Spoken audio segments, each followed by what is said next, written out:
اللہ تعالیٰ جب جنتیوں کو جنت میں داخل کرے گا، جب جہنمیوں کو جہنم میں داخل کرے گا، اللہ تعالیٰ آواز لگائے گا، اللہ تعالیٰ منادی کرائے گا، اور ندا دینے والا یہ آواز لگائے گا، یا اہل الجنہ خلود فیہا لا موت، اے جنتیوں تم جنت کے اندر آ گئے ہو، تم یہاں داخل ہو گئے ہو، سوچ لو اس جنت میں ہمیشہ ہمیشہ رہو گے، لا موت، یہاں تمہیں موت نہیں آئے گی، ویا اہل النار، اور اے جہنمیوں، اے اللہ کے عذاب، اللہ کی آیتوں کا انکار کرنے والے کافروں، تم جہنم میں آ گئے ہو، اے مشرکوں تم جہنم میں پہنچ گئے ہو، خلود فیہا لا موت، یہاں تم ہمیشہ ہمیشہ رہنے والے ہو، یہاں تمہیں موت نہیں آئے گی۔ کیوں نہیں آئے گی؟ اس دن میرے ساتھیوں موت کو ہی اللہ تعالیٰ مینڈے کی صورت میں لا کر اللہ تعالیٰ جنت اور جہنم کے درمیان اللہ تعالیٰ ذبح کر دے گا اور بتا دے گا اب تمہاری موت نہیں آئے گی، کیونکہ آج موت کو ہی ذبح کر دیا گیا ہے، موت کو ہی موت واقع ہو گئی ہے، موت پر ہی موت واقع ہو گئی ہے، لہٰذا اب کسی شخص پر موت نہیں آئے گی۔ السلام علیکم ورحمۃ اللہ وبرکاتہ۔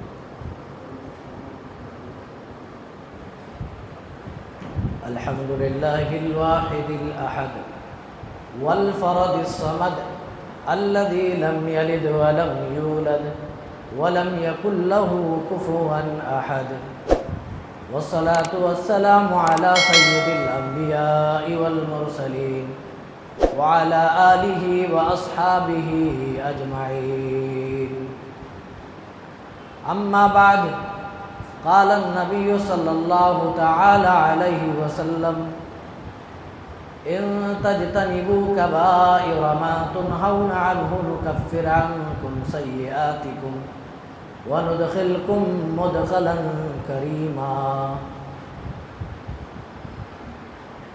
محترم حاضرین کرام، دوستوں، بزرگوں، اسلامی بھائیوں اور ہماری مائیں اور بہنیں، 5ویں پارے سے کچھ منتخب آیات آپ کے بیچ رکھی جائیں گی۔ ابھی آپ نے نماز تراویح میں 5واں پارہ سماعت کیا ہے۔ اس پارے کے اندر سورہ نساء گزرتی ہے۔ جب سورت کا نام ہی سورہ نساء ہے تو واجب سی بات ہے کہ نساء کے تعلق سے ہی ذکر ہوں گے۔ نساء کے معنی عورتیں۔ سورہ نساء اس سورت کا نام رکھ کر کے اللہ تعالیٰ نے ان لوگوں کے اوپر تھپڑ مارا ہے جو لوگ یہ کہتے ہیں کہ اسلام میں عورتوں کو مقام نہیں دیا گیا۔ کیا کہتے ہیں؟ اسلام میں عورتوں کو مقام نہیں دیا گیا۔ ارے قرآن میں عورتوں کے نام سے پوری ایک سورت موجود ہے، لیکن مردوں کے نام سے کوئی سورت موجود نہیں ہے۔ سورۃ النساء ہے یہ، سورۃ الرجال نام کی کوئی سورت قرآن میں نہیں ہے۔ اس سے معلوم ہوتا ہے اسلام نے عورتوں کو جو مقام دیا ہے کسی اور مذہب نے وہ مقام نہیں دیا۔ اچھا، جو لوگ یہ کہتے تھے ان کا حال کیا تھا؟ جو لوگ یہ کہتے تھے مرد عورت اکول ہیں، برابر ہیں، ان کا حال تو پوری دنیا نے دیکھ لیا کہ وہ عورتوں کے حق میں کس لیے بول رہے ہیں۔ اگر بھیڑیا بکریوں کی آزادی کے بارے میں بولنا شروع کر دے تو کہیں نہ کہیں لوگوں کو سمجھنا چاہیے کہ بھیڑیا اپنا پیٹ بھرنا چاہتا ہے، شکار کرنا چاہتا ہے۔ تو یہ درندے ہیں، بھیڑیے ہیں جو اس قسم کی باتیں اسلام کے خلاف پھیلاتے ہیں۔ بہر صورت میرے بھائیوں، اسلام نے عورتوں کو وہ مقام دیا کہ عورتوں کے نام سے پوری ایک سورت اللہ نے نازل کی ہے، سورہ نساء۔ اس سورت میں اللہ تعالیٰ نے خانگی زندگی کے بارے میں عورتوں کے مسائل بے شمار ذکر کیے ہیں۔ میں تفصیل میں نہیں جاؤں گا، چلیے اسی پارے سے پہلی آیت لیتے ہیں اور اب بات کا آغاز کرتے ہیں۔ اللہ کہہ رہا میرے بندو، اگر تم بڑے بڑے گناہ، کبیرہ گناہ، ان گناہوں سے اگر تم بچ جاؤ تو ہم تمہارے چھوٹے گناہ یوں ہی ڈیلیٹ کر دیں گے، یوں ہی درگزر کر دیں گے، معاف کر دیں گے۔ ان تجتنبوا،